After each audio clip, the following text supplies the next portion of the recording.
നമസ്തേ. സത്യജിത് റായ് എന്ന മഹാനായ ഫിലിം മേക്കറിൻ്റെ ഒരു ആർട്ടിക്കിളാണ് പ്രൊജക്ട് ടൈഗർ. അപ്പോൾ ഒരു ടൈഗറിനെ വെച്ചിട്ട് എങ്ങനെയാണ് ഒരു ഷൂട്ട് ചെയ്തതെന്നുള്ളൊരു എക്സ്പീരിയൻസ് ആണ് ഇതിൽ പറയുന്നത്.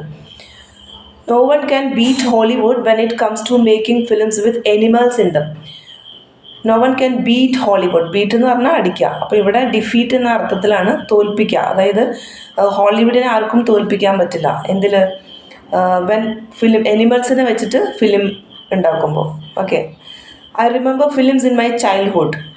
എൻ്റെ ചെറുപ്പത്തിൽ കണ്ട ഫിലിംസിനെ കുറിച്ച് ഞാൻ ഓർക്കുന്നു. And there were quite a few of them. ഒരുപാടുണ്ടായിരുന്നു. That had an Alsatian called Rin Tin Tin. അപ്പോൾ റിൻടിൻടിൻ എന്ന അൽസേഷ്യൻ ഡോഗുള്ള ഒരു നായനെ വെച്ചിട്ടുള്ള ഫിലിംസ് ഞാൻ ഓർക്കുന്നു. This dogs acting was more impressive than A humans. അപ്പോൾ ഈ നായയുടെ അഭിനയം അതിൽ അഭിനയിച്ചിരിക്കുന്ന മറ്റ് മനുഷ്യന്മാരെക്കാളും വളരെ ഇംപ്രസീവായിരുന്നു, മികച്ചതായിരുന്നു. Later we got to see 3 or 4 other films with a collie called Lassie. അപ്പോൾ അതിനുശേഷം വീണ്ടും ഞങ്ങളൊരു 2-3 ഫിലിംസ് കണ്ടു. ലസ്സി എന്ന പേരുള്ള കോളി ബ്രീഡ് നായയുടെ കുറച്ച് ഫിലിംസ് കണ്ടു. It seemed that the director could make lassi do just about anything.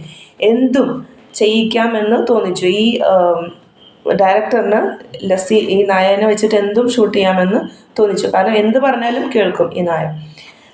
These train dogs were famous stars in their own rights. ഇത്തരം ട്രെയിൻഡ് ആയിട്ടുള്ള ഡോഗ്സ് ഓൾറെഡി ഫേമസ് സ്റ്റാർസ് ആയിരുന്നു. അവരെ കാണാൻ നമ്മളിപ്പോൾ ഫിലിം സ്റ്റാർസിനെ കാണുമ്പോൾ ഓടിച്ചെല്ലുന്ന അത്രയും ആവേശം പോലെ തന്നെ ഈ ഡോഗ്സിനും ഒരുപാട് ആരാധകരും ഒക്കെ ഉണ്ടായിരുന്നു, സ്റ്റാർസ് ആയിരുന്നു. And the money they earned was no less than what a real film star got. അപ്പോൾ ഇത്തരം ഡോഗ്സ് അവർക്ക് മനുഷ്യന്മാരുടെ ആക്ടേഴ്സിൻ്റെ ഇപ്പോൾ മമ്മൂട്ടി മോഹൻലാലൊക്കെ മേടിക്കുന്ന അതുപോലത്തെ തന്നെ സ്റ്റാർഡം, അതുപോലത്തെ തന്നെ സാലറി, ശമ്പളം, പൈസയൊക്കെ അവർക്കും കിട്ടിയിരുന്നു.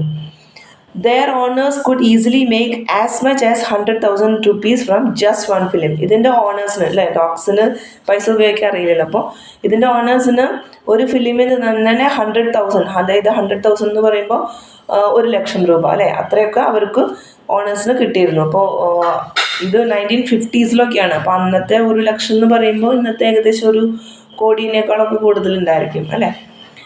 ഓക്കെ.